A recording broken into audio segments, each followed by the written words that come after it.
Акыркы 10 жылдыкта мурдагы союздук республикалардын чек-арага чектеш райондорунда жаңы жагдай калыптанууда. Бул аймактык жана эл аралык аренада саясий түс берип, ар кандай тобокелдиктер жана коркунучтар байкалууда.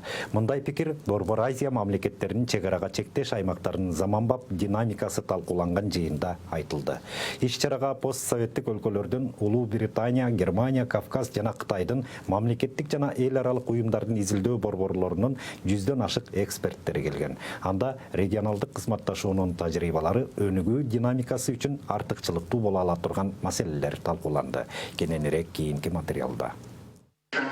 Борбор Азия университетинин тоолуу аймактарды изилдөө институту акыркы 4 жыл ичинде фергана өрөөнүндө табигый ресурстарды башкаруу динамикасын изилдеп, чек-арага чектеш жерлердин табигый ресурстары, адам коопсуздугу жана социалдык биримдик жаатында изилдөө жүргүзгөн. Анын жыйынтыгы менен чек-арадагы чыр-чатактарды алдын алуу жана чечүүнүн жолдорун сунушташты. Эксперттердин айтымында маселени илимге таянган жергиликтүү саясаттын негизинде чечүү зарыл. Мы, как социальные антропологи, Мамлекеттер ортосунда макулдашуу болуп, чек-араны тактап, аны белгилеп коюу менен эле маселе чечилбейт. Себеби ал аймактагы жер, жайыт жана суу эки элдин тең колдонуусунда болгондуктан эл арасында чыңалууну жаратып жатат. Андыктан жаратылыш ресурстарын колдонуу маселесине көңүл буруу зарылдыгы турат. Биздин пикирибизде маселени чечүүнү саясатчыларга эмес, жергиликтүү бийликке берсе жакшы болмок. Алар маселени жакшы билгендиктен бири-бири менен тил табышат деп ойлойм. Бул жерде илимге таянган жергиликтүү саясаттын негизиндеги аракет керек.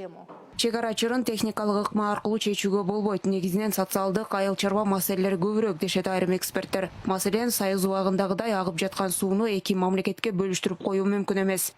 Вода разделяется. Мисалы, дарыяда агып жаткан суунун көлөмүн жана анын канчасы кимге таандык болушу керектиги аныкталган эмес. Ар бир мамлекет өз керектөөсүнө жараша колдонот. Ошондуктан аны так бөлүштүрүү зарыл. Калк кыш жайгашкан аймактарга суу берген Исфара дарыясына өзү агып өткөн мамлекеттер кандайча аталары маанилүү эмес. Ал үчүн ошол өлкөлөрдө жашаган адамдардын дарыя суусунун молдугун камсыздаган эң маанилүү ресурстардын азайышына жол бербөө үчүн муктаждыктардын өз ара макулдашып алуусу зарыл. Встречает противодействие определенное.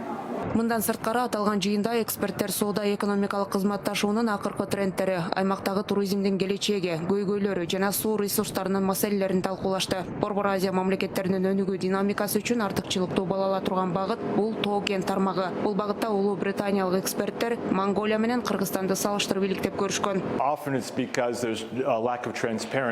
Кыргызстан менен Монголия көп жагынан окшош мамлекеттер. Тарыхы бир, көчмөн калк. Кыргызстанда лицензия шайлоо процесси аркылуу берилет. Монголияда кичине башкачараак. Ал эми Кыргызстанда эл менен кен иштетүүчүлөрдүн ортосундагы келишпестик көбүнчө ачыктыктын жоктугунан, жеткиликтүү шарттын жоктугунан, маалыматтын жетишпестигинен, салык маселелеринен келип чыгат. Жергиликтүү элди болсо экологиялык маселелер көбүрөөк ойлондурат. So this perspective is not much community benefit from the mining, but many problems. Бул иш-чара табигый ресурстарды натыйжалуу башкарууну жакшыртуу жолу аркылуу Кыргызстанда жана Тажикстандагы туруктуулукту бекемдөө долбоорунун алкагында уюштурулган. Каныкей Бозгунова, Кудурат Ташмурзаев, 5 канал.